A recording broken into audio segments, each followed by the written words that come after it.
ধন্যবাদ। আজকে যারা আমি এবং আমার সাথে বর্তমান প্রজন্মের উদীয়মান এবং সুনামধন্য শিল্পী শাহ আলম সরকার আমার ছাত্র, এটা আমার গৌরব আপনাদের দোয়ার উসিলায়। তার সঙ্গেই আমার এই পালা হিন্দু এবং মুসলমান আমাকে দিয়েছেন হিন্দুর ভূমিকা, শাহ আলম সরকারকে দিয়েছেন মুসলমানের ভূমিকা। এই ক্যাসেটটি উপহার দিয়েছেন, প্রযোজনা করেছেন সুরছন্দ ইলেকট্রনিক্স, পাটুয়াটুলি, ঢাকা। সুরছন্দ ইলেকট্রনিক্সের শুভেচ্ছা আপনাদের সবার কাছে পৌঁছে দিয়া মঙ্গল কামনার স্বার্থে আজকের পাল্লা গান আরম্ভ করছি। আমাদের জন্য দোয়া এবং আশীর্বাদ করবেন এবং শুনবেন। হিন্দু এবং মুসলমান পালা, এটা তো একদিকে তো পাল্লা হয় না। মুসলমান ধর্মে বলে অন্ধকার, ধন্ধকার, খুয়াকার, নৈরাকার, আরো বলে শূন্যকার, দীপ্তকার, আকার, কার, সাকার, আরো বলে। কোরআনের মধ্যে বর্ণনা করেছেন এই পৃথিবী সৃষ্টির আগে পৃথিবীটা ছিল জলময়, পানিময়, যেটাকে নৈরাকার বলে। সেই জলের মধ্যে প্রভুর সিংহাসন, আল্লাহর সিংহাসন ভাসতে ছিল, এটা কোরআনের মধ্যে বলে। সনাতন ধর্ম অর্থাৎ যেটাকে আমরা হিন্দু ধর্ম বলে জানি, সনাতন মানে সত্য, সত্য ধর্ম যেটাকে বলে, সত্য ধর্ম, সনাতন ধর্ম। সৎ ধর্মের সার্বিক অর্থ একটাই, ইসলাম ধর্মের সার্বিক অর্থ এই একই, সনাতন ধর্ম, সত্য ধর্ম। অর্থাৎ রাম বলেন আর রহিম বলেন, কেউ দুনিয়ার মধ্যে অধর্মের বাণী নিয়ে আসে নাই, সবাই মানুষকে ধর্মের বাণী শুনিয়েছেন, অর্থাৎ জীবন ব্যবস্থার বাণী শুনিয়েছেন। সেই বাণীটার নামই ধর্ম। সেই ব্যক্তিদের অবতারই হলো ধর্মের অবতার। সেই ব্যক্তিরা মানুষকে উদ্ধার করার জন্য দুনিয়ার মধ্যে এসে গেছেন। সেটা মুসলমান ধর্মের মধ্যে বলে 1,24,000 পয়গম্বর, মতান্তরে 2,24,000 পয়গম্বর। কিন্তু একজন পৃথিবীর মুসলমানও বাইর করতে পারবেন না যেই ব্যক্তি গইনা 2,24,000 পয়গম্বর তো দেখাবে দূরের কথা, 1,24,000 পয়গম্বরকে গুনে গুনে দেখাতে পারবে। সেই জায়গার মধ্যে গিয়ে এই যুক্তি রেখেছেন, হিন্দু ধর্মের থেকে আরেকটি ধর্মের আবির্ভাব এই পৃথিবীর মধ্যে হয়েছে, যেটাকে বলে বৌদ্ধ ধর্ম। বৌদ্ধ ধর্ম যাকে বলে গৌতম বুদ্ধ, অর্থাৎ জ্ঞানী। বৌদ্ধ মানে জ্ঞানী। মুসলমান ধর্ম মোতাবেক সেই গৌতম বুদ্ধকেও বলা হয় যে তিনিও এই পৃথিবীর মধ্যে ওই 1,24,000 পয়গম্বরের মতনই একজন পয়গম্বর হইয়া দুনিয়ার মানুষকে উদ্ধার করার জন্য আল্লাহর বাণী প্রচার করতে এসেছিলেন। তো আমরা ধরে নিতে পারি যে দুনিয়ার মধ্যে যারা সৎ কথা বলতে এসেছিল প্রভুর পক্ষ থেকে, তারা সবাই ইসলামিক মতে পয়গম্বর, ধর্মপ্রচারক, আর সনাতন ধর্ম মতে তারা অবতার। এই পাপ পৃথিবী হতে মানুষকে উদ্ধারের জন্য তারা এই পৃথিবীর মধ্যে এসে গেছেন এবং মানুষকে ধর্মের বাণী শুনিয়েছেন। কিন্তু আমরা ধর্ম নিয়ে টানাটানি করে অধর্মের পথে চলছি। যেমন এই যে দেখেন, এই যে এইভাবে, তুমি মুখে মুখে মানো দ্বীন ইসলাম, তুমি নামে মুসলমান। মুখে মুখে মানো দ্বীন ইসলাম, তুমি নামে মুসলমান। মুখে মুখে মানো দ্বীন ইসলাম, তুমি নামে মুসলমান। মুখে মুখে মানো দ্বীন ইসলাম, তুমি নামে মুসলমান। ইব্রাহিম তৌহিদের পিতা, ইসলাম বলে এক কথা। ইব্রাহিমের পিতা আজর, ব্রাহ্মণ হয় তার নাম।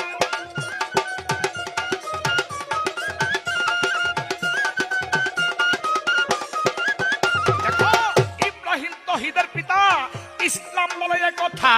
ইব্রাহিমের পিতা আজর, ব্রাহ্মণ হয় তার নাম।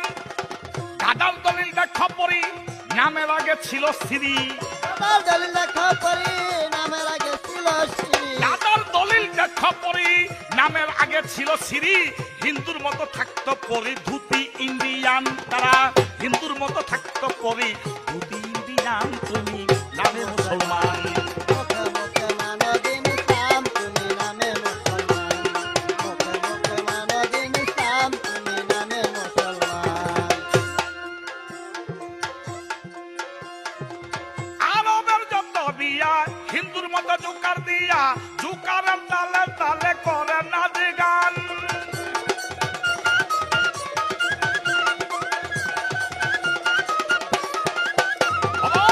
আরবের যত বিয়া হিন্দুর মতো জোকার দিয়া, জোকারের তালে তালে করে নাচ গান। মুসলমান ভাই হারে, মুসলমান ভাই অনাহারে, ওরা যায় সিঙ্গাপুরে। মুসলমান মায়ানা হারে, ওরা যায় সিঙ্গাপুরে। মুসলমান ভাই অনাহারে, ওরা যায় সিঙ্গাপুরে। মুম্বাই শহরে একটা বানাইছে মুকাম, ওরা মুম্বাই শহরে আরো বানাইছে মুকাম, তুমি নামে মুসলমান। মুখে মুখে মানো দিন ইসলাম, তুমি নামে মুসলমান। মুখে মুখে মানো দিন ইসলাম, তুমি নামে মুসলমান। আবুলে কয় বাংলাদেশের নারীর পর্দা উঠা গেছে, ছাড়িয়া দিচ্ছে সব ইসলামী বিধান।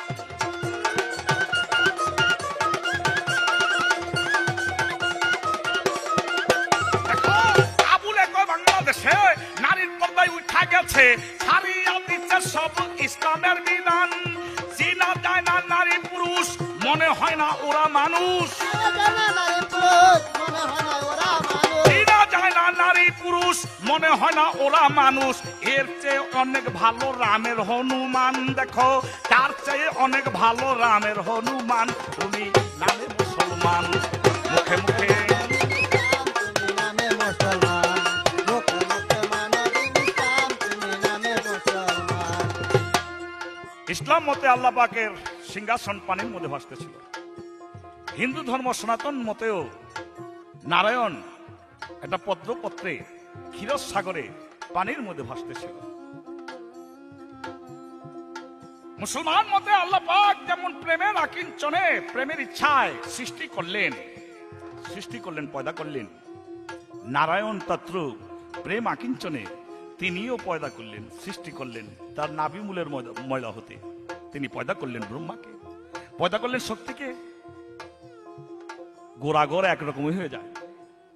তাই আমরা আমাদের ওই জায়গার মধ্যে রেষারেষি করব না। আমরা ধর্ম যে সঠিক তার প্রমাণ দিতে গিয়ে আমরা প্রশ্নই করব। আদমের কাছে যাব না, ইব্রাহিমের কাছে যাব না, রাসূলের কাছে যাব না। হাসান বসরির কাছে একদিন এক ব্যক্তি এসে বলতেছে, আচ্ছা হুজুর, একটা প্রশ্নের জবাব দিতে পারবেন? বলে কি প্রশ্ন? বলে প্রশ্ন হলো মুসলমানি কি আর মুসলমান কি? মুসলমানি কি আর মুসলমান কে? আমার প্রশ্ন থাকবে, হাসান বসরির মতো একজন অলি, আল্লাহর বুজুর্গান আউলিয়া, সেই ব্যক্তির প্রশ্নের জবাবটা কি দিয়েছিল যে মুসলমানি এই আর মুসলমান হইল এই। এই আমার প্রশ্ন রইল। দেখো, চিনা যায় না নারী পুরুষ, মনে হয় না ওরা মানুষ। জানা নারী পুরুষ, মনে হয় না ওরা মানুষ। চিনা যায় না নারী পুরুষ, মনে হয় না ওরা মানুষ। এর চেয়ে অনেক ভালো রামের হনুমান, দেখো এর চেয়ে অনেক ভালো রামের হনুমান, তুমি মুখে মুসলমান। মুখে মানো দিন ইসলাম, তুমি নামে মুসলমান। মুখে মুখে মানো দিন ইসলাম, তুমি নামে মুসলমান। তুমি মুখে মুখে মানো দিন ইসলাম, তুমি নামে মুসলমান। মুখে মুখে মানো দিন ইসলাম, তুমি নামে মুসলমান। মুখে মুখে মানো দিন ইসলাম, তুমি নামে মুসলমান। আউযু বিল্লাহি মিনাশ শাইতানির রাজিম। বিসমিল্লাহির রহমানির রহিম। আমি সেই পরম করুণাময় আল্লাহ পাকের নামে শুরু করলাম। আমার প্রতিপক্ষ আমার ওস্তাদ বাউল কবি আবুল সরকার সাহেব, তার কাছে আমার ভক্তিপূর্ণ শ্রদ্ধাঞ্জলি রেখে আজ গান শোনার জন্য যারা এই ধর্মীয় মাহফিলে উপস্থিত হয়েছেন সকলের কাছে আমার ভক্তিপূর্ণ শ্রদ্ধাঞ্জলি রেখে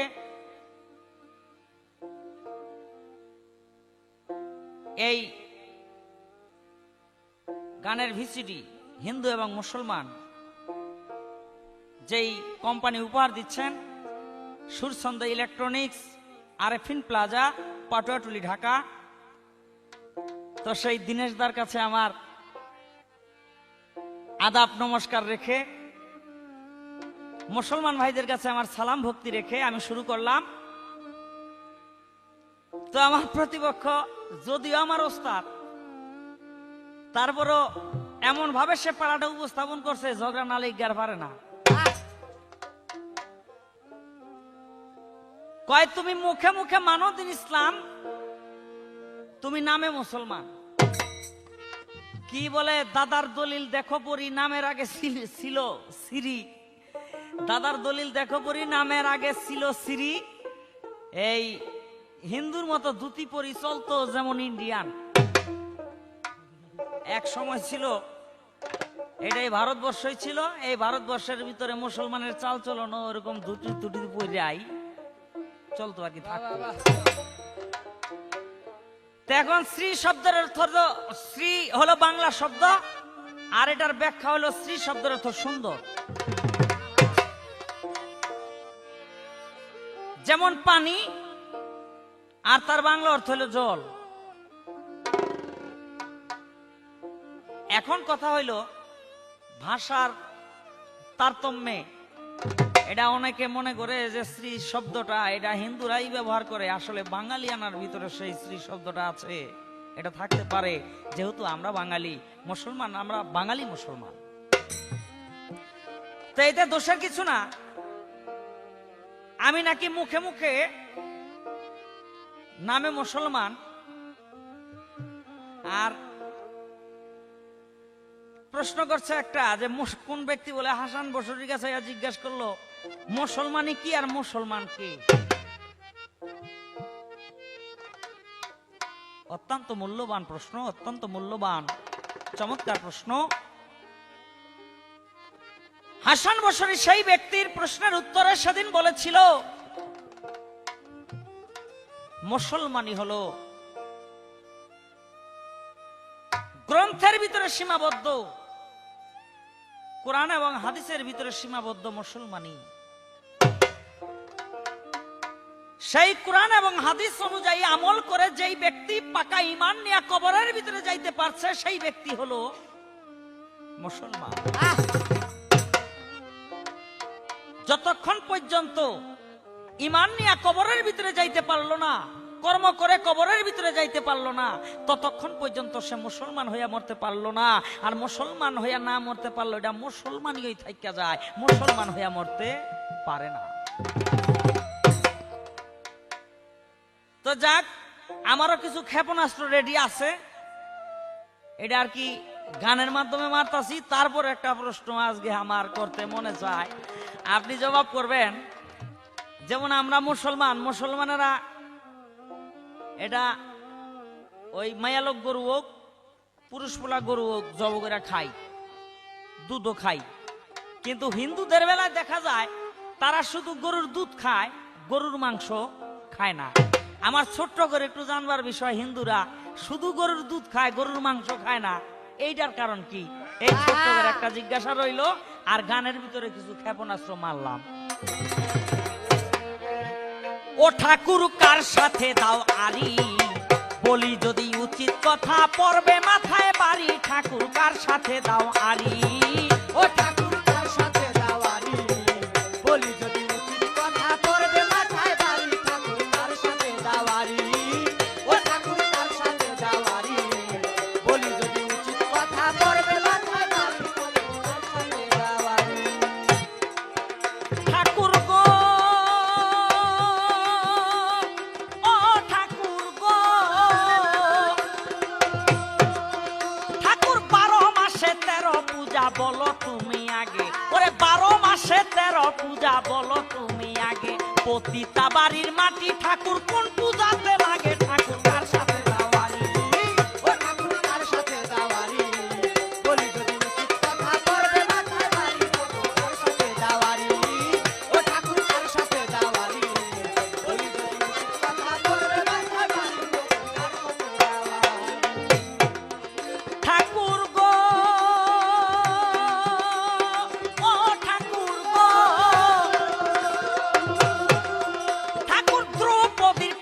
স্বামী তবু নাকি সতী, ওরে দ্রৌপদীর পঞ্চস্বামী তবু নাকি সতী।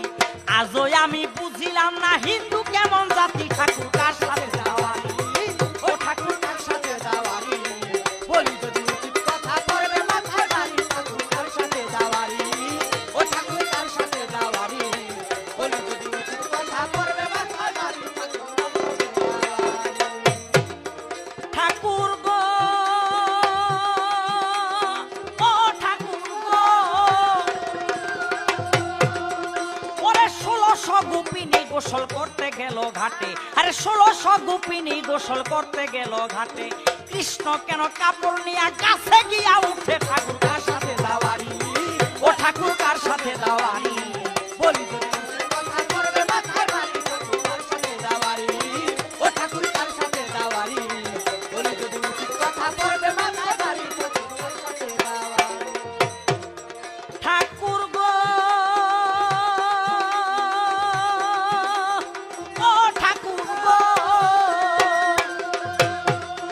ওরে কয় সরকার শাহ আলম কথা কিন্তু ঠিকই, আরে কয় সরকার শাহ আলম কথা কিন্তু ঠিকই, তোমার মাথায় দেখি কেন লেজের মতো টিকি, ঠাকুর কার সাথে দাওয়ারি ও ঠাকুর কার সাথে দাওয়ারি, বলি যদি উচিত কথা পড়বে মাথায় বাড়ি, ঠাকুর কার সাথে দাওয়ারি ও ঠাকুর কার সাথে দাওয়ারি, বলি যদি উচিত কথা পড়বে মাথায় বাড়ি, ঠাকুর কার সাথে দাওয়ারি ও ঠাকুর কার সাথে দাওয়ারি, বলি যদি উচিত কথা পড়বে মাথায় বাড়ি, ঠাকুর কার সাথে দেওয়ারি। ধন্যবাদ। আমার প্রশ্নের জন্য অন্য ব্যাপারে না, আমি প্রশ্ন করেছিলাম হাসান বসরিকে এক ব্যক্তি প্রশ্ন করলো মুসলমানি কি এবং মুসলমান কি। তার জবাবে হাসান বসরি বলেছিল মুসলমানই হলো কিতাবে, কিতাবে কোরআনে হাদিসে বইয়ে এমনে এমনে হেমনে হেমনে আইন কানুন বিধান। কিন্তু ওই ব্যক্তি হলো মুসলমান যে ইমানের সহিত কবরের মধ্যে গিয়া পরিচয় দিল আল্লাহর কাছে। কি পরিচয় দিল? ওই যে প্রশ্ন করলো আমার রব্বুকা, তোমার রবকে? তখন তার থেকে জবাব আসলো রব্বি আল্লাহ, আমার রব আল্লাহ, আমি তার দাস, তিনি আমার প্রভু। এই কথাটা ওই কথাটার ইঙ্গিত আসে। মুসলমান শব্দের একটা অর্থ আছে, সেই অর্থটি হলো আত্মসমর্পণ করা, প্রভুর কাছে আত্মসমর্পণ করা, ওই স্রষ্টার কাছে আত্মসমর্পণ করা। তাই বুঝাতে চেয়েছিলেন হাসান বসরি।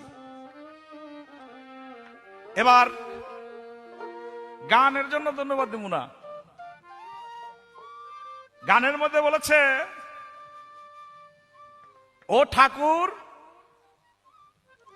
উচিত কথা কইলে তোমার পর্বে মাথায় বাড়ি, ঠাকুর কার সাথে দেওয়ারি। আসলে সত্যিকারী ঠাকুর যারা, সে তো ঠাকুরই, সে তো আড়ি দেয় না কারোর সাথে, কারোর সাথে আড়ি দিবে না। সেও তো এই পৃথিবীর মধ্যে একজন ধর্মযাজক, ধর্মপ্রচারক, তার মধ্যে কোনো আড়ি নাই। তবে আরেকটা কথা বলি, উচিত কথা যদি উচিত কথা হয়, তাহলে সেই উচিত কথার মধ্যে যদি কেউ বেজার হয়, তাহলে সেটা তার ভুল হবে। তো উচিত কথার মধ্যে কোনো কিছু তো পাওয়া গেল না, সবকিছু তো পরিষ্কার পাওয়া গেল। কি পরিষ্কার পাওয়া গেল? ও ঠাকুর গো, 12 মাসে 13 পূজা, 12 মাসে 13 পূজা। কোন পূজাতে লাগে? পতিতা বাড়ির মাটি। এটা ভালো কথা। এক কথা যদি বলি তো দুর্গা পূজার মধ্যে লাগে। মহাদেব দুর্গার সঙ্গে, স্ত্রীর সঙ্গে মনমালিন্য হয়েছিল বা তাদের অভিমান হয়েছিল, অভিমানের মধ্যে পরীক্ষা করার জন্য সেই মহাদেব তিনি পতিতালয়ের মধ্যে গিয়া নিজের নফসকে সাধন করার জন্য, তিনি দেখানোর জন্য যা আগুনের মধ্যেও লোহা পড়লে লোহা গলবে না, পানির মধ্যে চিনি গেল চিনি গলবে না। যদি সত্যিকারী রোজাদার হয়, মুসলমানের মধ্যে কইতেছি, যদি সত্যিকারী রোজাদার হয়, তার জিহ্বার মধ্যে বাতাসা রাখলো, জিহ্বার মধ্যে বাতাসা খাইব না। ওই কথাটা এটা এমনি করে ওই যে দেওয়ানবাড়ির একটা গানের মধ্যে শুনছেন না, ওই যে ওই, তবু সাপে মাথা লড়ায় না, সরল হইয়া আছে যে জোনা, সরলে গরল মিশে না, সরল হইয়া আছে যে জোনা। হ্যাঁ, তবু সাপে মাথা নাড়ে না, ওই সাপের মাথায় ব্যাং নাচতেছে। সেই পরীক্ষার জন্য যাক, এক কথায় পতিতাবাড়ির মাটি দুর্গাপূজার মধ্যে সেই দিন থেকে স্মৃতি হিসাবে রেখেছে। তো আমার একটা গানের ব্যাখ্যা তো দিয়েছে ভালো, যে স্ত্রী শব্দের অর্থ সুন্দর, এটা দেওয়াতে কোনো দোষ নাই। তো ভালো কথা হইল, জল পানি একই কথা, ভাষার ব্যবধান। তাহলে মুসলমানরা এই কথা বলে কেন? মাংস বইল না, গোস্ত কইও। রে বাবা, মাংস আর গোস্ত কি এক কথা না নাকি? মাংস আর গোস্ত, হ্যাঁ, মাংস আর গোস্ত এক কথা। কিন্তু এই মুসলমানরাই আবার এই জায়গায় সুযোগ বুঝে কয় মাংস কইও না, গোস্ত কইও। এটার মন মতো বুঝলাম না রে ভাই, মুসলমান মতে। আগের কথা কিন্তু ঠিক আছে সব।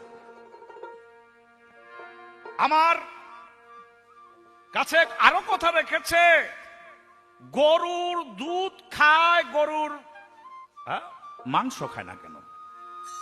এই কথাটা বিস্তারিত বলতে গেলে বহু সময় লাগবে, এত সময় দিতে পারবো না। সত্যযুগের মধ্যে, সত্যযুগে গরু খাইতো,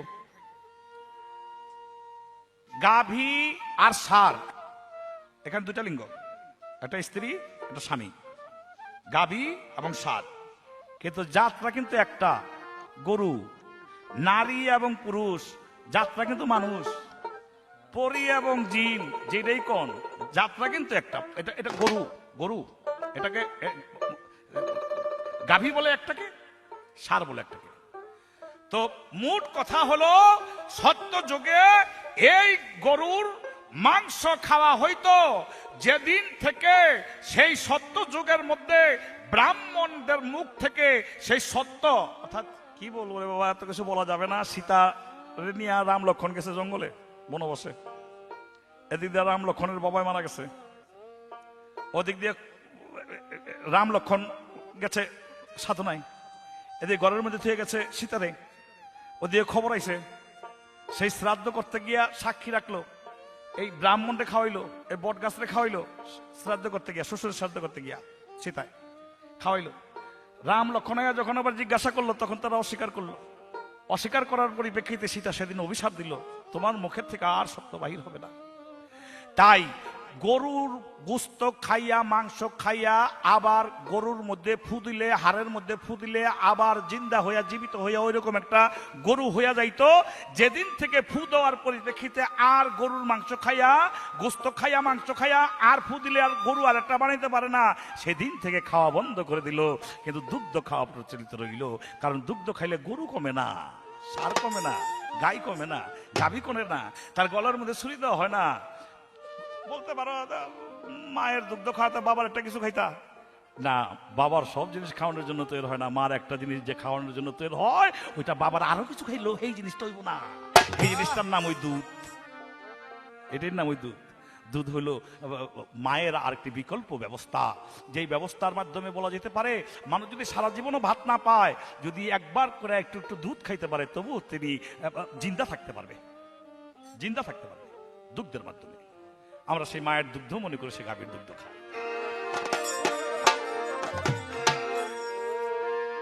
দ্রৌপদীর পঞ্চম স্বামী, তবুও সে সতী, সতী থাকবেই।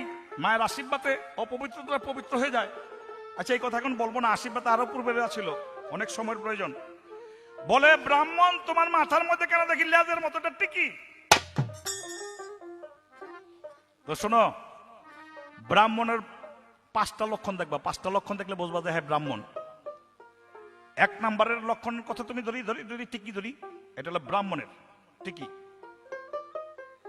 ব্রাহ্মণের 2 নম্বর লক্ষণ হলো, ব্রাহ্মণের 2 নম্বর লক্ষণ হলো তার পবিত্রতা, পবিত্রতা।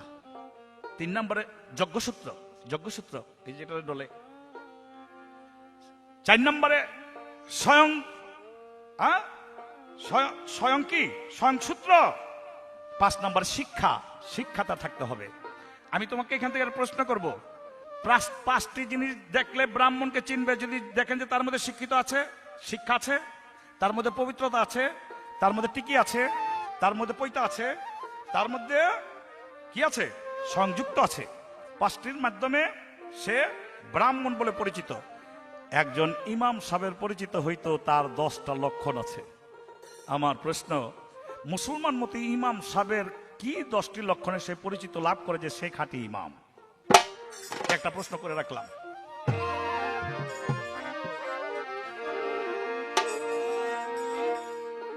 ও হুজুর কও সত্যবাণী, সিয়ানা সুন্নি তুমি উহাবি কাদিয়ানি, হুজুর কও সত্যবাণী।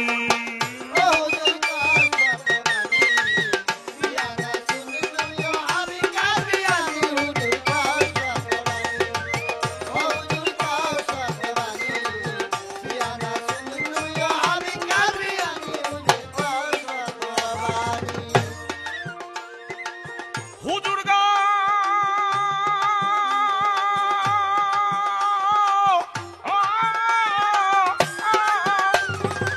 হুজুর গো, ইসলাম অর্থ শান্তি ধর্ম নবীর সুন্নাহ চল।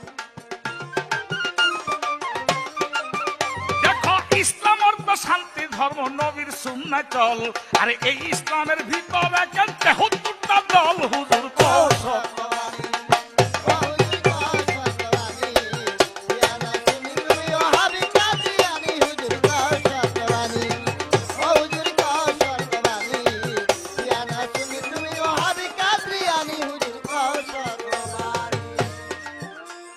হুজুর গো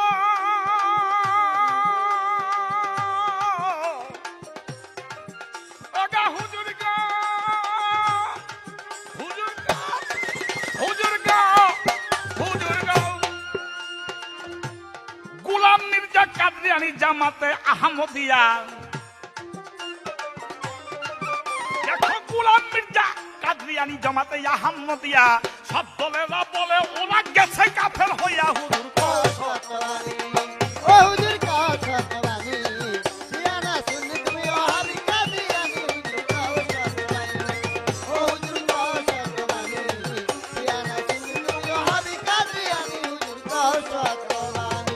হুজুর গো, হুজুর গো, এগো হুজুর গো, এগো হুজুর গো, সিয়ারা গো সিয়া যারা খাঁটি মুসলমান, আর সিয়ারা গো সিয়া যারা খাঁটি মুসলমান, সুন্নিরা গো সুন্নি সারা সব জাহান্নাম। হুজুর কও সত্যবাণী, ও হুজুর কও সত্যবাণী, সিয়ানা সুন্নি তুমি ওহাবি কাদিয়ানী, হুজুর কও সত্যবাণী, ও হুজুর কও সত্যবাণী, সিয়ানা সুন্নি তুমি ওহাবি কাদিয়ানী, হুজুর কও সত্যবাণী।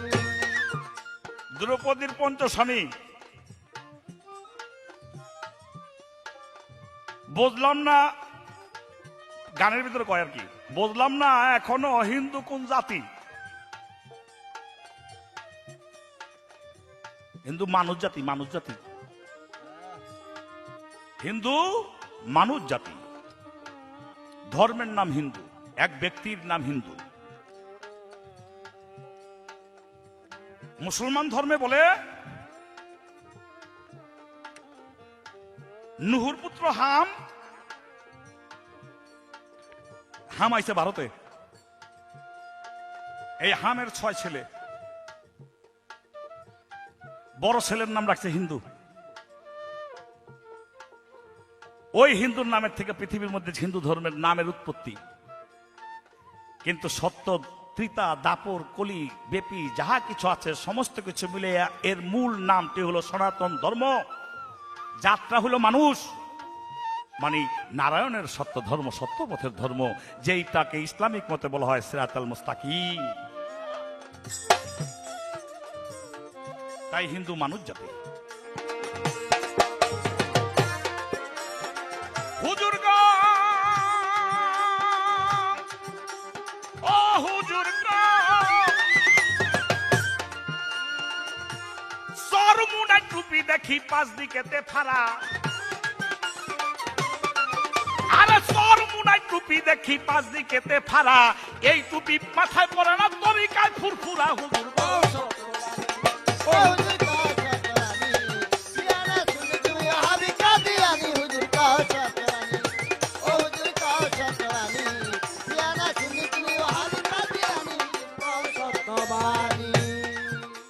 হুজুর গো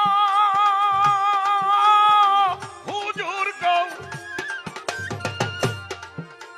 জামাতে ইসলামের কথা মানে না আমিনি, দেখো জামাতে ইসলামের কথা মানে না আমিনি, আবুল সরকার বলতে চায় না অনেক কিছুই জানি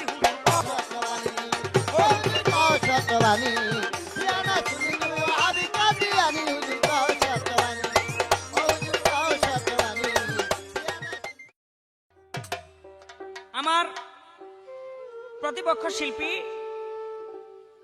হিন্দুর ভূমিকা নিয়ে আমার প্রশ্নের জবাব করে একটি প্রশ্ন করলেন চমৎকার, যে ব্রাহ্মণের 5টি লক্ষণ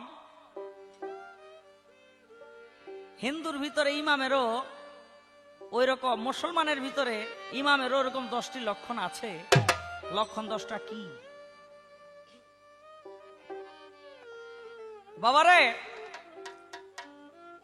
আগে জবাবটা করেই নেই, তারপরে কিছু কথা ভিতর থেকে খালি সারি মেরে ওঠে। একজন ভালো ইমামের 10টি লক্ষণের ভিতরে তার প্রথম লক্ষণ থাকবে, ইমাম সাহেবের আগে কেউ তারে সালাম দিতে পারবে না। ইমাম সাহেব সালামটা আগে দিব। আর আমাকে বর্তমান যে জামানা মুরব্বীরা খাড়ি থাকে, এই যে দলটা যাইতেছে ওরা নিয়ে আমারে সালাম দেয়, মুরব্বীরা খাড়াই থাকে সালাম পাওয়ার আশায়। হযরত আলী সব সময় আবু বকর সিদ্দিককে সালাম দিত, কিন্তু রাত্রিবেলা হযরত আলী স্বপ্নে দেখে যেই ব্যক্তি আগে সালাম দিল, যেই ব্যক্তি সালামের জবাব দিল, ওই যে ব্যক্তি জবাব দিল আর যেই ব্যক্তি সালাম দিল, সেই সালাম দানকারী হলো জবাব দানকারীর আগে জান্নাতে যাবে। আবু বকর সিদ্দিক বয়সে ছিলেন হযরত আলীর বড়, তাই হযরত আলী সব সময় আবু বকর সিদ্দিককে আগে সালাম দিত। আজকে আবু বকর সিদ্দিক রাস্তা দিয়ে আসে, হযরত আলী দাঁড়াই রয়েছে, আবু বকর সিদ্দিক অপেক্ষায় আছে কখন সালাম দিবে আর কখন তার জবাব আমি করব। আইতে কাছে আইছে, সালাম দেয় না, আরো কাছে আইছে, সালাম দেয় না, আরো কাছে আইছে, সালাম দেয় না, একেবারে কাছাকাছি আইসা পড়ছে, সামনাসামনি আইসা পড়ছে। আবু বকর সিদ্দিক দেখে আলী সালাম দেয় না, হযরত আবু বকর সিদ্দিকে হযরত আলীকে সালাম দিল, আসসালামু আলাইকুম। হযরত আলী বলে ওয়ালাইকুম আসসালাম। হযরত আলীর এই ঘটনায় আবু বকর সিদ্দিক কষ্ট পাইয়া, অসন্তুষ্ট হইয়া আমার রাসূল করিম সাল্লাল্লাহু আলাইহি সাল্লামের কাছে গিয়া বলতেছে, ইয়া রাসূলুল্লাহ, আজকে আলী এমন একটা কাজ করলো আমার সঙ্গে, আমি এত ব্যথা পাইছি আপনাকে বলে বোঝাতে পারবো না। বলে কি ব্যথা পাইলা তুমি, কি কাজ করলো? বলে এই ঘটনা করছে। হযরত আলীকে ডাকাই আমার রাসূল বলে, আলী তুমি আবু বকর সিদ্দিকের সাথে এমন ঘটনা ঘটাইলা কেন? আবু বকর সিদ্দিকের সেই বিচার শুনে আমার হযরত আলী কারিমুল্লাহ ওয়াজহু আমার রাসূলকে বলতেছে, ইয়া রাসূলুল্লাহ, সেই আল্লাহর কসম খায়া কই, আপনি রাসূলের কসম খায়া কই, গত রাতে আমি স্বপ্নে দেখেছি, আমি দেখলাম যেই ব্যক্তি সালাম দিল, ওই ব্যক্তি যেই ব্যক্তি সালাম নিল, ওই ব্যক্তির আগে জান্নাতে যাবে। যখন আমি স্বপ্নে দেখলাম তখন আমার মনের ভিতরে উদয় হইল, আমি আবু বকর সিদ্দিককে এত ভালোবাসি, তাই আমি সব সময় ওই আবু বকর সিদ্দিককে আগে সালাম দিলাম। রোজ হাসরের দিন যদি আমি আলী আবু বকর সিদ্দিকের আগে বেহেশতে যাই, তাহলে আমার নিজের কাছে বড় অপরাধী মনে হয়। আমি আবু বকর সিদ্দিকের আগে বেহেশতে যাইতে চাই না, এই কারণে তারে আগে সালাম দেওয়ার কারী হিসেবে আমি নিজে সালাম না দিয়া দাঁড়ায় রইলাম। আবু বকর সিদ্দিক আমাকে সালাম করলো, আমি রোজ হাসরের দিন সেই মহান আল্লাহর কাছে বলবো, মাওলা আবু বকর সিদ্দিক আমাকে ওই সময় আগে সালাম দিছিল, তুমি আমার আগে আবু বকরের আগে আমাকে জান্নাতে নিও না, আমার আগে আবু বকর সিদ্দিককে জান্নাতে দাও। বাবা আমাকে সমাজের কিছু মানুষ আছে, ময় মুরব্বী বেয়াদবি মাফ করবেন, তারা সালাম পাওয়ার আশায় দাঁড়াইয়া থাকে, সালাম দেওয়া শিখে নাই। তাই একজন ইমাম সবার আগে সালাম দিবে যদি হাদিস মতো পড়ে।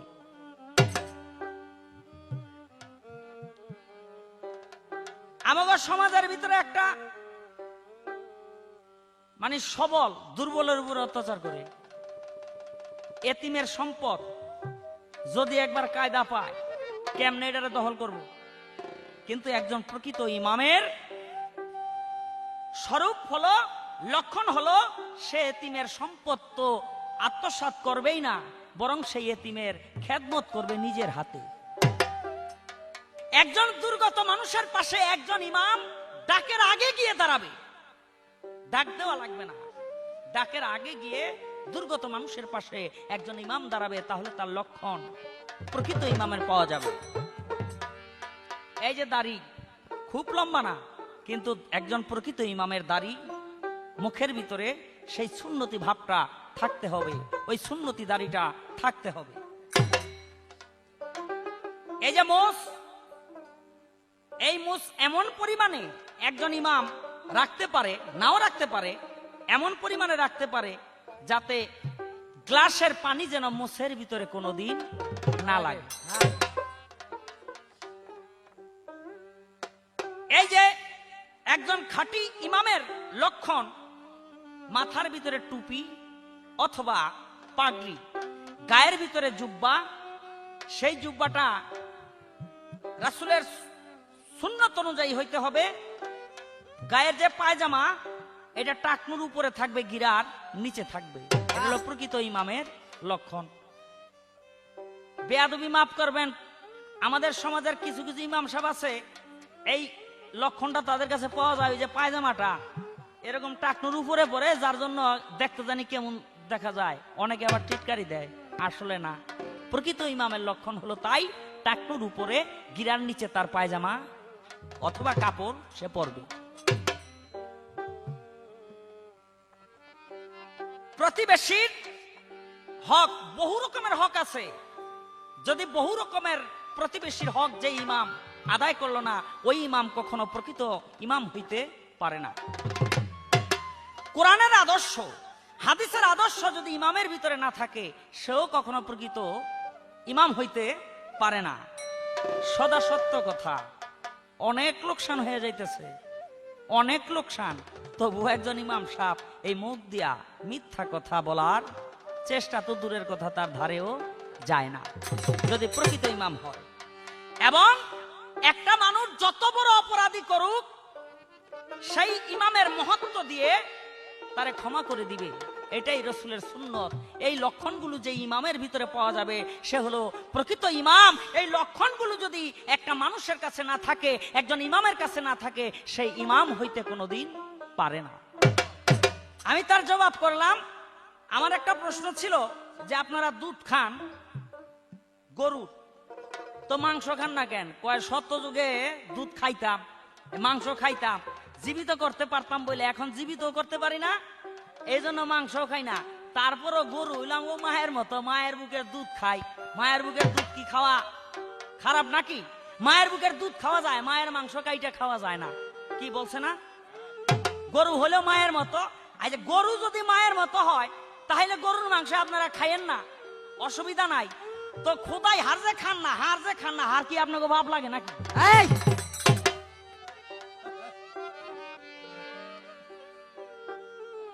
মাংস খান না, এটা মাইনা নিলাম যে মায়ের মতো দুধ খান, মাইনা নিলাম। তো খুদা হার খান না কেন? হার খান না, হার যদি আপনাকে বাপ লাগে তাহলে না খান। আচ্ছা, হার বাপ লাগে কিনা এইটা একটু কয়ে যাইবে। কয় মুসলমানের ভিতরে 72টা দল, 73টা ফেরকা থাক, আমার ভিতরে থাকতে পারে। আমরা 10 ভাই, 10 ভাইয়ের 10 বাড়িতে থাকি, ভিন্ন হয়ে গেছি, এক সংসারে থাকলে সমস্যা। তো এই জন্য কি আমার বাবা হায়দার আলী ব্যাপারী, তা আমার বাবার দোষ, যদি আমরা 10 পোলাবান থাকি তাইলে আমরা কি ওই এক বাবার পোলা না, এক বাবার পোলাবান না। এক মুসলমানের ভিতরে 72টা দল থাক বা 74টা দল থাক বা 84,000 দল থাক, এটা আপনার কি সবাই নামাজ পড়ে আল্লাহু আকবার কইলে আজানটা দিলে আর একটা লোকও মানে ওই নামাজ না পড়া অন্য কিছু করতে যায় না, এইটা হইলো মুসলমানের একটা লক্ষণ। বাবারে কয় আহমদ কাদিয়ানী এরা কাফের হয়ে গেছে, এটা আমরাই কই, কই রাসূল আকরাম সাল্লাল্লাহু আলাইহি সাল্লাম বলছে আমার পরে কোনো নবী আসবে না। যদি আমার পরে কোনো নবী আসতো আরে কি কইতাম, তাইলে বড় বীরই কইছে আমার রাসূল যে বড় বীর তুমি নবী হইতা, কিন্তু আমার পরে কোনো নবী আসবে না। আমার রাসূলের পরে অনেক মানুষ নবুয়তি দাবি করেছিল, তারা সবাই ধ্বংস হয়ে গেছে। তাই মির্জা আহমদ কাদিয়ানী এই কাদিয়ান নামক পাকিস্তানের একটা গ্রামের ভিতরে জন্মগ্রহণ করেছে। তিনি প্রথম দাবি করেছিলেন আমি হইলাম এই ঈসা নবী, পরে দাবি করলাম ইমাম মেহেদী, তারপরে দাবি করলো আমি নিজে নতুন একজন নবী। এমনি করে বারবার সে মত বদলাইছে আর বারবার নবুয়তি দাবি করছে। এই কারণে মুসলমান মতে যেহেতু পৃথিবীতে আখিরি জামানার পয়গাম্বর যারে বলা হয় খাতেমুন নবীন, সে ছাড়া আর কোনো নবী আসবে না, এই জন্য ওই আহমদ কাদিয়ানীকে ইসলামী সমাজ, বিশ্ব ইসলাম, বিশ্ব মুসলিম কাফের হিসেবে ঘোষণা করেছে। আচ্ছা আমার ছোট্ট করে একটা জিজ্ঞাসা থাকবে, আপনি জবাব করবেন। এই ব্রহ্মার মাথা হইলো 4টা, মানুষ একটা, তো ব্রহ্মার 4 মাথা কেন? এই একটা জবাব আপনার কাছে আমার চাওয়া রইলো, আপনি দেখি কি জবাব করেন। আর আমার একটা গানের ভিতরে কিছু কথা আছে, যদি পারেন তাহলে মীমাংসা দিবেন। বলো ঠাকুর তুলসী গাছে, বলো ঠাকুর তুলসী গাছে, বলো ঠাকুর তুলসী গাছে কুকুরে কেন প্রসাদ করে? বলো দলিল ধরে ঠাকুর, বলো দলিল ধরে। ওরে বলো ঠাকুর তুলসী গাছে, বলো ঠাকুর তুলসী গাছে কুকুরে কেন প্রসাদ করে? বলো দলিল ধরে ঠাকুর, বলো দলিল ধরে। গণেশ কেন হাতির মুন্ড নিল নিজের ঘাড়ে? ভোলা মন মন রে, গণেশ কেন হাতির মুন্ড নিল নিজের ঘাড়ে? ভোলা মন মন রে, গণেশ কেন হাতির মুন্ড নিল আপন ঘাড়ে? ওরে মা কালী কেন লম্বা জিব্বা, মা কালী কেন লম্বা ওরে জিহ্বা, মা কালী কেন লম্বা জিব্বা ন্যাংটা হইয়া বাহির করে? বলো আমার ধারে ঠাকুর, বলো দলিল ধরে। তুলসী গাছে, বলো ঠাকুর তুলসী গাছে কুকুরে কেন প্রসাদ করে? বলো দলিল ধরে ঠাকুর, বলো দলিল ধরে। কষ্ট বেকা দিয়া চলতো বলো কোন ঠাকুরে? ভোলা মন মন রে, কষ্ট বেকা দিয়া চলতো বলো কোন ঠাকুরে? ভোলা মন মন রে, কষ্ট বেকা দিয়া চলতো বলো কোন ঠাকুরে? ওরে কৃষ্ণ কেন পুরুষ হইয়া, কৃষ্ণ কেন পুরুষ হইয়া, ওরে কৃষ্ণ কেন পুরুষ হইয়া নারী মূর্তি ধারণ করে? বলো আমার ধারে ঠাকুর, বলো দলিল ধরে। বলো ঠাকুর তুলসী গাছে, বলো ঠাকুর তুলসী গাছে কুকুরে কেন প্রসাদ করে? বলো দলিল ধরে ঠাকুর, বলো দলিল ধরে। জানা থাকলে চাই তার জবাব শাহ আলম সরকারে। ভোলা মন মন রে, জানা থাকলে চাই তার জবাব শাহ আলম সরকারে। ভোলা মন মন রে, জানা থাকলে চাই তার জবাব শাহ আলম সরকারে। ওরে সীতাই নিয়া হিন্দু কেন, সীতাই নিয়া হিন্দু কেন, সীতাই নিয়া আগুন দিয়া, সীতাই নিয়া আগুন দিয়া এই হিন্দুরে কেন পড়ে? বলো আমার ধারে ঠাকুর, বলো দলিল ধরে। বলো ঠাকুর তুলসী গাছে, বলো ঠাকুর তুলসী গাছে কুকুরে কেন প্রসাদ করে? বলো দলিল ধরে ঠাকুর, বলো দলিল ধরে। আসলে আমি যা বুঝাতে চাইছিলাম সেটা এরকম হইতে পারে, আগে থেকে বুঝে আসছেন। গুরু বলরে সরল হইয়া সরল দেশে চলরে, একই বিনতে দুটি ফুল হিন্দু মুসলমান। একজন রহিম, একজন রাম। অহিংসা পরম ধর্ম, সকল ধর্মের বাণী। অহংকারে পাইছে কি কেউ কৃষ্ণ কাদির গণি। আমি এমনি করে বুঝতে চাইছিলাম, কিন্তু এটা তো আরেক রকম হয়ে গেল গা। কিরকম একটা খারাপ হয় নাই, যদিও তার দৃষ্টিতে বা কথার দৃষ্টিতে একটু খারাপ শোনা গেছে, কিন্তু এটা মীমাংসা যদি করি তাহলে আপনারা সবকিছু বুঝবেন, পরিষ্কার হয়ে যাবে। মীমাংসা করতে একটু কষ্ট হবে সময়ের অভাবে, কিন্তু আপনারা বুঝবেন আমার মনে হয়। যেমন তার গানের মধ্যে তিনি বলে গেলেন, তুলসী গাছে কেন কুকুরে প্রস্রাব করে। এতটুকু সংক্ষেপে বলা যাবে, যতটুকু বলতে চাইতেছি আর কি, বড়টা বললে বেশি হয়ে যাবে। সাগর মন্থনে অমৃত সুধা উদ্ধার কালে তুলসীকে উদ্ধার করে কৃষ্ণকে দান করার পর কৃষ্ণ তা শঙ্খাসুরকে দান করে দেয়। শঙ্খাসুরের সাথে তুলসীর বিয়ে হয়। দেবতাদের সঙ্গে অসুরের সঙ্গে লাগে ধর্মযুদ্ধ।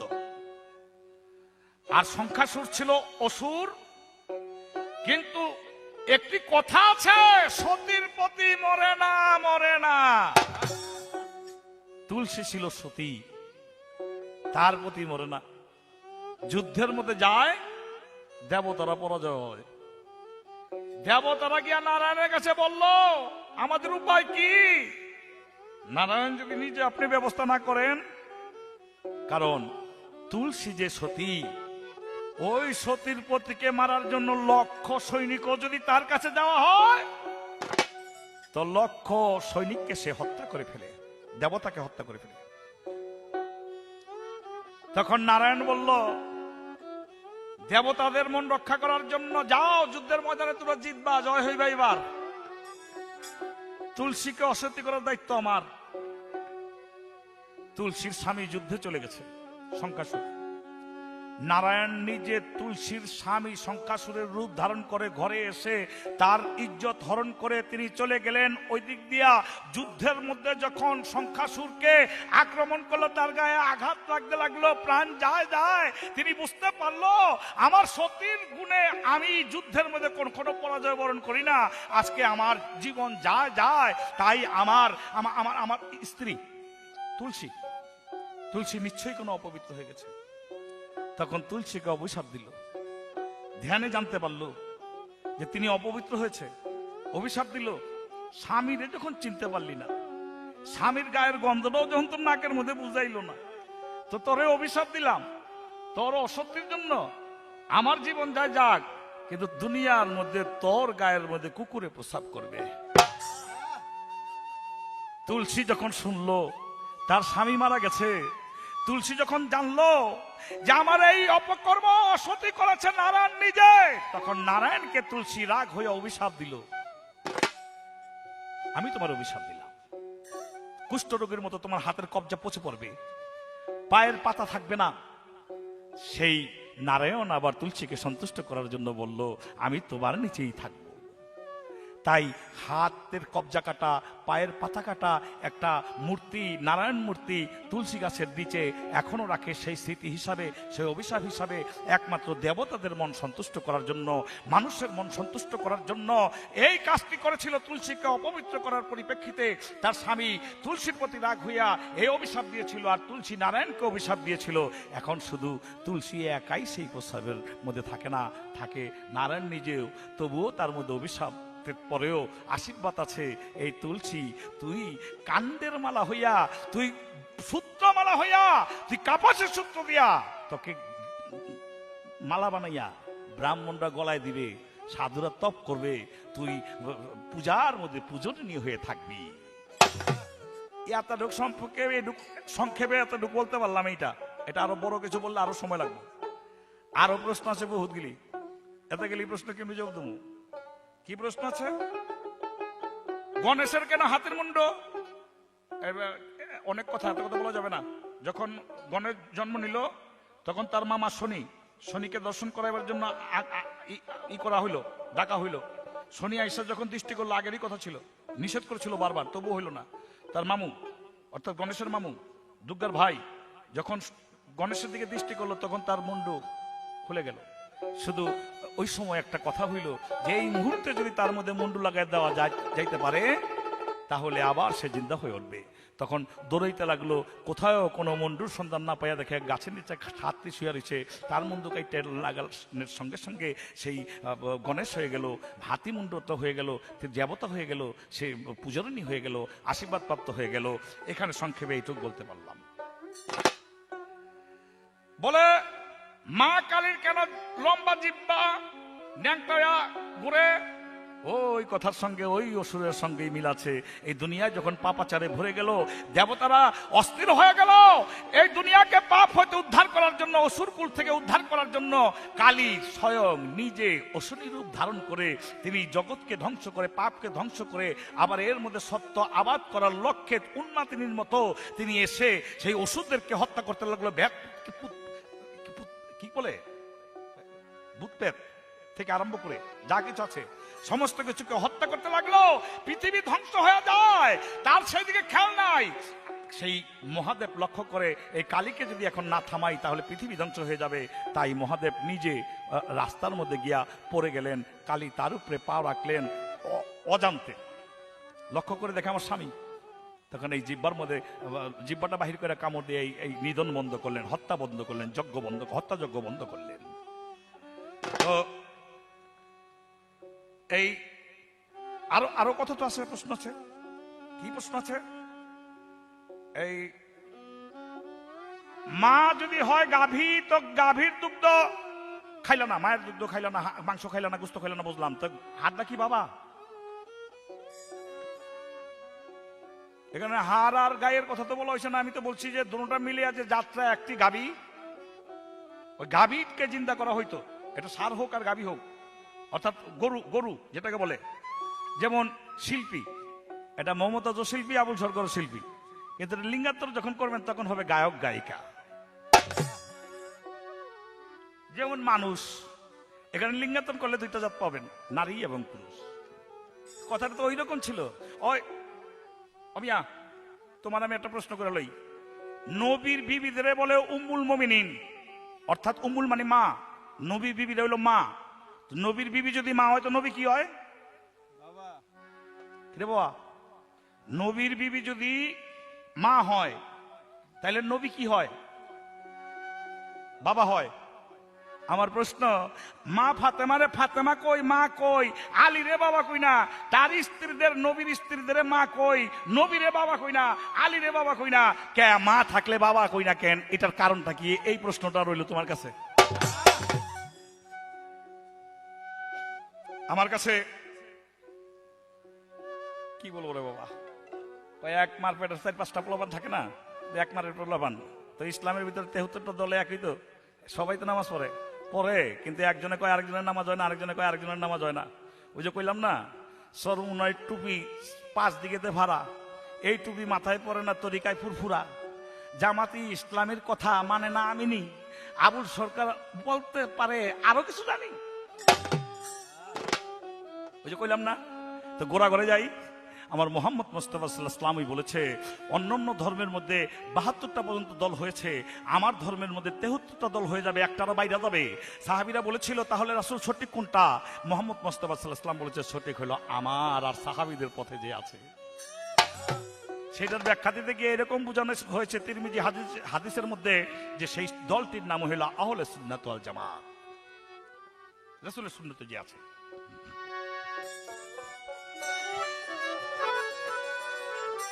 আরেকটি প্রশ্ন আছে, অষ্টবাঁকা হয়ে চলত কে? তার নাম অষ্টবক্র মহামণি, অষ্টবক্রমণি। অষ্টবক্রমণি মানে হার ছিল না, এই করে না, এর কাহিনী কইতে না, সময় লাগবো, তো নাম কয়ে দিলাম অষ্টবক্রমণি। তারপরে কৃষ্ণ কেন নারী হইল?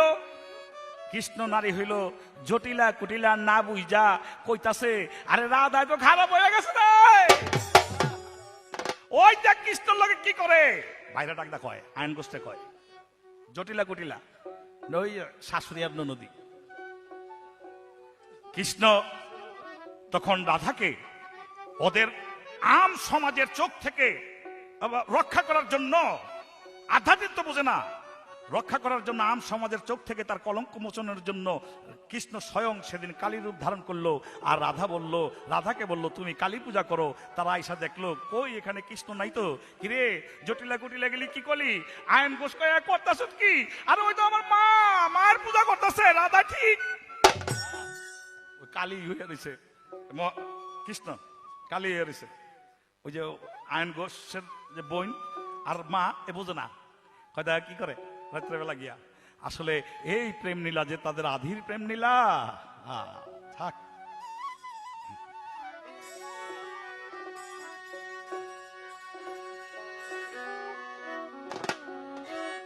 ব্রহ্মার চার মুখ, চতুর্দিকে নারায়ণকে দর্শন করার ইচ্ছা যখন করলো তখন সঙ্গে সঙ্গে ব্রহ্মার চার মুখ হয়ে গেল।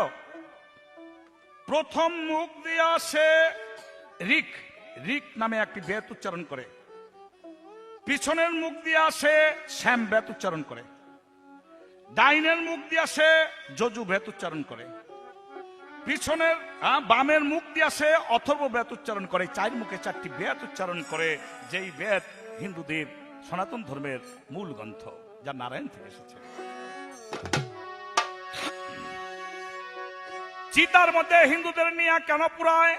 এটা ব্রহ্মার থেকে আশীর্বাদ আছে যে দুনিয়ার মধ্যে যত পাপ করবে সব পাপ এই ব্রহ্ম মানে আগুন, আগুনে পুড়ে তাকে দুনিয়া থেকে ভস্ম করে আবার পবিত্র করে স্বর্গের ব্যবস্থা করে নিয়ে গেল, যেন বৈতরণী ঘাটে, মুসলমানরা যেটাকে হাসর মাঠ বলে, সেই বৈতরণী ঘাটে যেন তাকে আর পাপের জন্য জবাব দিতে না হয়। এটা ব্রহ্মার করুণা, এটা তাদের প্রতি ধর্মের করুণা। গৌর মিলে না কৃষ্ণ মিলে না, সারা গায়ে তিলক মাখিলে গৌর মিলে না, সারা গায়ে তিলক মাখিলে গৌর মিলে না।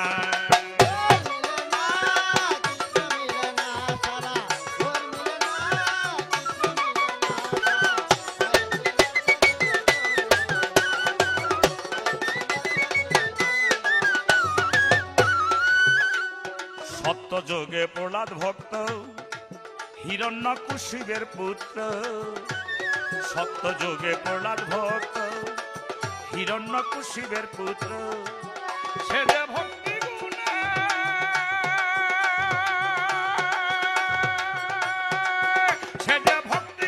মুক্তি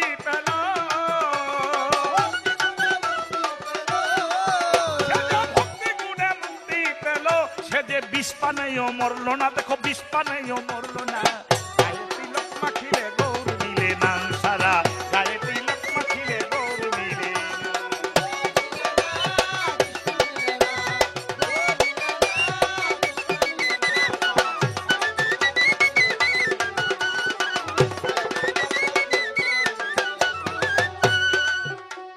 মন পরিষ্কার করো আগে গুরু ভক্তির অনুরাগে,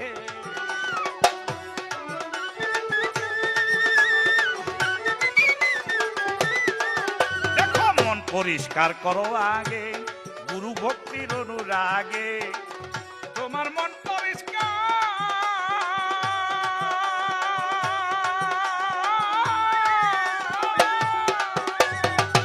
তোমার মন পরিষ্কার হইলে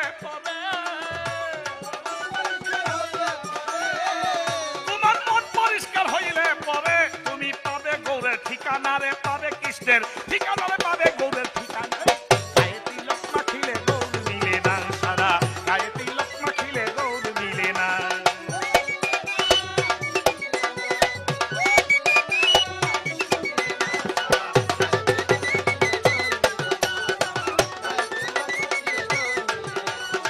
গায়ে তিলক মাখিলে গৌর মিলে না, সারা গায়ে তিলক মাখিলে গৌর মিলে না।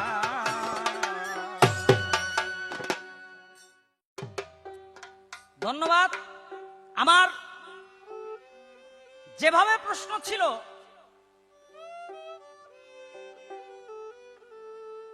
আর এত সুন্দরভাবে তার জবাব করেছে, এতদিন আমার ওস্তাদের আসনে তারে রাখছিলাম, কিন্তু আমার প্রশ্নের জবাব যেভাবে তিনি করেছে, আমার ওস্তাদের আসনের চেয়ে বড় কোনো আসন যদি থাকে আমি সেখানে উঠাই রাখলাম। কিন্তু একটা কথা আমি বলছিলাম যে কুকুর তুলসীর উপরে প্রসাব করে কেন? এই ঘটনা বলতে গিয়া বলল যে তুলসী পবিত্র ছিল, সতী ছিল, স্বামী যুদ্ধে গেল, তাই দেবরা অসতী বানাইয়া ওই স্বামীকে মারলো। অসুর বংশের ছিল স্বামী, স্বামী মারা গেল, তাই স্বামী অভিশাপ করছিল যে তোর গায়ে যেন কুকুরে প্রসাব করে। অসতী বানাইলো, এই আস্তে, অসতী বানাইলো। আচ্ছা বাবা, আপনাদের কাছে হ্যার লগে আমার কোনো কথা নেই, আপনাদের কাছে আমার একটা প্রশ্ন, যদি আপনাকে ভিতরে থেকে জবাব দিতে পারে তো জানতে। এই যে সোনিয়া গান্ধীর স্বামী যে মারা গেল, রাজীব গান্ধী, সতীর পতি যদি না মরে, তাহলে সোনিয়া গান্ধীর স্বামী যে মারা গেল রাজীব গান্ধী, সোনিয়া গান্ধী সতী না অসতী? এইটা আমার একটু জানবার বিষয় রইল। কয় মিয়া গরু হইল আমাগো মা, এই জন্য দুধ খাই, তাই তুমি কইও। আমি আবার কইছিলাম তাই খোদাই হার তো আপনাকে বাবা না, তাই হার খান না কেন? নাকি হার তো আপনাকে বাবা না, হার খান না কেন? কয় মিয়া তাইলে তুমি কইও যে নবীর পরিবার হইল উম্মুল, উম্মুল শব্দের অর্থ মা, তো নবীরে বাবা কও না কেন? না, উম্মুল আয়েশা, উম্মুল খাদিজা এগুলো নবীর পরিবারের উপাধি। উম্মুল শব্দের অর্থ মা, সেটা হলো নবীর পরিবারকে সম্মানের চোখে দেখতে হবে। এই পৃথিবীতে যত সম্পর্ক আছে, মা এবং সন্তানের সম্পর্ক হলো সবচেয়ে পবিত্র। সেই পবিত্র সম্পর্ক স্থাপন করার জন্য, সেই পবিত্র ভাব হৃদয়ে পোষণ করার জন্য নবীর পরিবারদেরকে উম্মুল টাইটেল দেওয়া হয়েছে, উম্মুল বলা হয়েছে। কিন্তু নবী তো বাবা না, বাবার চেয়েও বড়। বাবার বাবাও যদি হইতো, যদি তাও একটা সীমাবদ্ধ করা যাইতো, কিন্তু তার চেয়ে নবী অনেক বড়। এই জন্য বাবার আসনে নবীকে রাইখা নবীকে ছোট করা যায় না। আমি তার প্রশ্নের জবাব করলাম। এবার আমার একটা ছোট্ট করে গান থাকবে, আপনি পারলে জবাব করবেন। আমি জানি আপনি পারবেন, তারপরে যদি পারেন তাহলে জবাব করবেন। কুমারী পূজা কেন করো, জানলে তুমি দেওয়া আমায়। কুমারী পূজা কেন করে, জানলে ঠাকুর দেওয়া আমায়। কুমারী পূজা কেন করে, জানলে ঠাকুর দেওয়া আমায়। কালীর পাঠা কেন করে, কালীর পায় পাঠা বলি কেন করে, কেন করে কালীর পায়। কুমারী পূজা কেন করে, জানলে ঠাকুর দেওয়া আমায়। কুমারী পূজা কেন করে, জানলে ঠাকুর দেওয়া আমায়। পাঠা বলি কেন করে, কেন করে কালীর পায়। পাঠা বলি কেন করে, কেন করে কালীর পায়। হিন্দুরা বানাইয়া এক পূজার মূর্তি, 9 দিন ভরে করে ফুর্তি। বানাইয়া এক, এই 9 দিন ভরে করে ভক্তি। হিন্দুরা বানাইয়া এক সুন্দর মূর্তি, 9 দিন ভরে করে ফুর্তি। বানাইয়া এক পূজার মূর্তি, 9 দিন ভরে করে ফুর্তি। জলে নিয়া লাঠি দিয়া, জলে নিয়া লাঠি দিয়া, বাইরাইয়া কেন ফালা। জলে নিয়া লাঠি দিয়া, বাইরাইয়া কেন ফালা। জলে নিয়া লাঠি দিয়া, বাইরাইয়া কেন ফালা। কালীর মূর্তি কেন করে, কেন করে কালীর পায় পাঠা বলি কেন করে। কেন করে কালীর পায়, পাঠা বলি কেন করে, কেন করে কালীর পায়। ঠাকুর খাইতে খায় না যেজন, কথাবার্তা কয় না যেজন, খাইতে কইলে খায় না যেজন, কথাবার্তা কয় না যেজন, কেন করো তারে ভজন, কেন করো তারে ভজন, জানলে তুমি বলো হায়। কেন করো তারে ভজন, জানলে তুমি বলো আমায়। আরে কেন করো তারে ভজন, জানলে ঠাকুর বলো হায়। পাঠা বলি কেন করে, কেন করে কালীর পায় পাঠা বলি। কেন করে কালী মায় পাঠা বলি, কেন করে কালী মায়। এবার শাহ আলম সরকারের মতে করলে যারে নিজের হাতে, শাহ আলম সরকারের মতে করলে যারে নিজের হাতে, বৃথা তোমার তার সেবাতে এই জগতে জীবন যায়। বৃথা তোমার তার সাবলে, এই জগতে জীবন। আরে বৃথা তোমার এই জগতে তার সেবাতে জীবন যায়। পাঠা বলি কেন করে, কেন করে কালীর পায় পাঠা বলি, কেন করে কালীর পায়। কুমারী পূজা কেন করে বললে ঠাকুর কওয়া মা। কুমারী পূজা কেন করে বলে ঠাকুর কওয়া মা। কুমারী পূজা কেন করো জানলে ঠাকুর কওয়া মায়।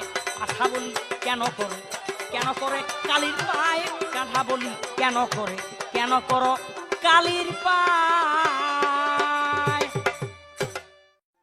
কি কমু কারে রে ভাই? আর এদিক দিয়ে শাহ আলম,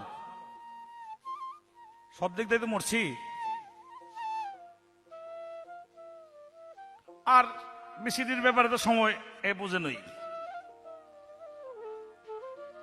কালীর পায়ের মধ্যে পাঠা বলি কেন দেয়?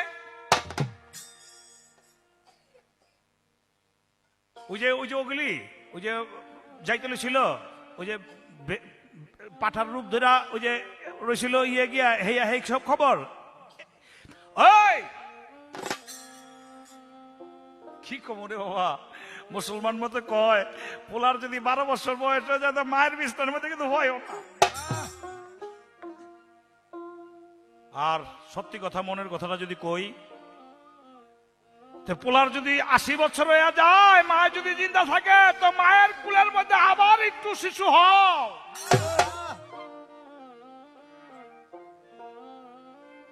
মায়ের যত বড় যুবতী থাক, সন্তান মায়ের কাছে যেন মাই থাকে, সন্তান মায়ের কাছে যেন সন্তানই থাকে। তাই ওই মায়ের চরণের মধ্যে তোমার এই কাম নামের পাঠানোরে বলি দিয়া দাও। এই কাম নামে একটা পাঠা আছে, কাম, ক্রোধ, মোহ, মায়া, মত, মাধুর্য। এই কাম নামের পাঠাটারে বলি দিয়া দাও। ওই যে যেমন মুসলমান সাধু মতে বলে, মুসলমান যেটা সুফি ধর্মে বলে নফস রোজা, নফস রোজা।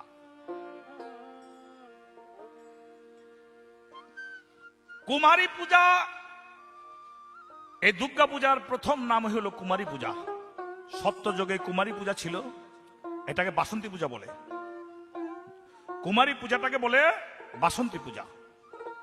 এটা কুমারী পূজা থেকে যখন এই শক্তিকে অর্জন করার জন্য, শক্তিকে সন্তুষ্ট করার জন্য, দুর্গাকে সন্তুষ্ট করার জন্য, রাবণকে বধ করার জন্য রাম এবং লক্ষণ যখন সেই এই যে ইন্ডিয়ার লগে যে শ্রীলঙ্কার যে একটা সাগর আছে, নদী আছে ইন্ডিয়া আর শ্রীলঙ্কায়, যে জায়গাটা, এই জায়গাটার পারে শ্রীলঙ্কায় আসিল রাবণ, সীতাকে হরণ করছে।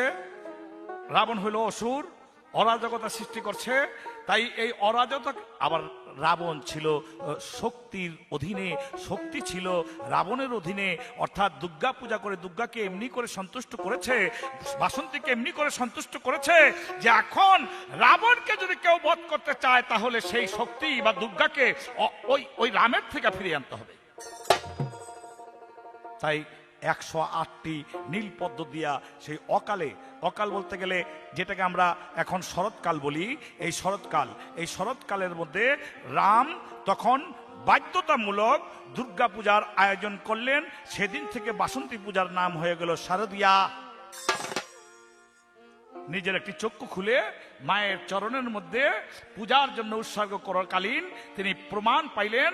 সেই শক্তি সন্তুষ্ট হইয়া যখন ধরলেন যে চক্ষু দেওয়া লাগে না, এই যে মনটা দিয়া দিছ, পেয়ে গেছি, হয়ে গেছে।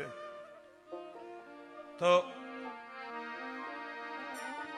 সোনিয়া গান্ধীর জামাই রাজীব গান্ধী যে মারা গেল, সোনিয়া গান্ধী কি অসতী?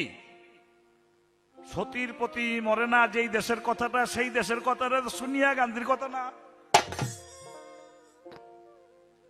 এই মিয়া, এই যে মুসলমানরা কয় নবী মরে গেছে গা, এই যে মুসলমানরা কয় খাজা বাবা মরে গেছে গা, এই যে মুসলমানরা কয় বড় পীরে মরে গেছে গা, আমি বলি বড় পীরের বউ সতী, বড় পীর মরে নাই। খাজা বাবার বউ সতী, খাজা বাবা মরে নাই। নবীর বিবিরাও সতী, নবীও মরে নাই। মরা কয় প্রকার? এই মরা মরা না, এই দুনিয়া থেকে যাইবা সীতার মধ্যে পুড়ে হারিল শেষ, কবরের মধ্যে দিয়ে দিল শেষ। এই মরা মরা না, মরার পরে মানুষ যেন বলে রামানন্দ বাবুর মতো মানুষ হয় না, মরার পরে যেন বলে শাহ আলম সরকারের মতো মানুষ হয় না। তাহলে থাকবো মানুষের কাছে অমর হইয়া, আলোচনায় থাকবো। যাই হোক, গুরু বল বল রে হেলায় হেলায় দিন যায়, গুরু বল বল রে হেলায় হেলায় দিন যায়। রাসূল বল বল রে হেলায় হেলায় দিন যায়, রাসূল বল বল রে হেলায় হেলায় দিন যায়। তবে রাসূল বলো, রাসূল বলো, বলো তুমি কেন? আরে গুরু সারা রাসূল তুমি পাইবা কোথায় কেন? রাসূল বল বল রে, আরে গুরু সারা রাসূল তুমি পাইবা কি কেন? গুরু বল বল রে।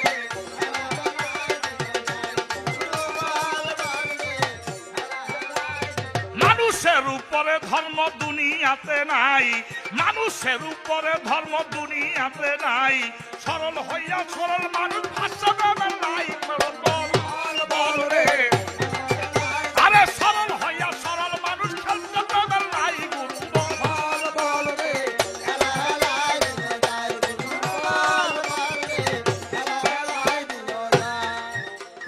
যার যার ধর্ম তার তার কাছে বড় গেছে হইয়া, যার যার ধর্ম তার তার কাছে বড় গেছে হইয়া। আপনি থাকেন হিন্দু লইয়া, আমি দিলাম কইয়া। রাসূল বল বল রে,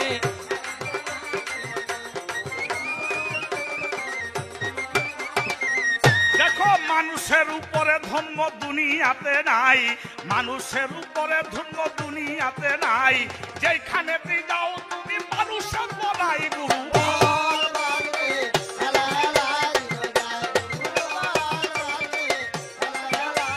সরল দেশে সরল মানুষ থাকে প্রেম ভাবে, সরল দেশে সরল মানুষ সরল স্বভাবে, সরল হইয়া প্রেমের মানুষ প্রেম ভাবে থাকে। রাসূল বল বল রে।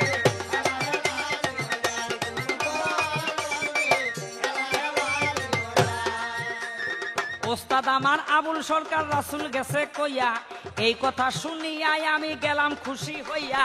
রাসূল বলতে দোষ কিবা তোমারে জানাই, এই দুনিয়ায় রাসূল ছিল বলি তোমার ঠাই। রাসূল মানুষের জন্য দুনিয়াতে আইলো, এমনি কইরা হিন্দু ধর্মে কৃষ্ণ আইয়া গেল। গুরু বল।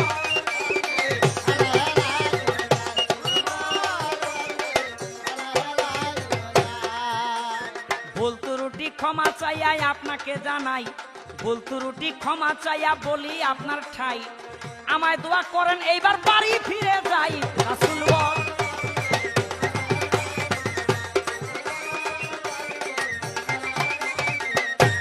তোমায় দোয়া করি তুমি নিজ কইরো মোরে, তোমায় দোয়া করি তুমি নিজ কইরো মোরে।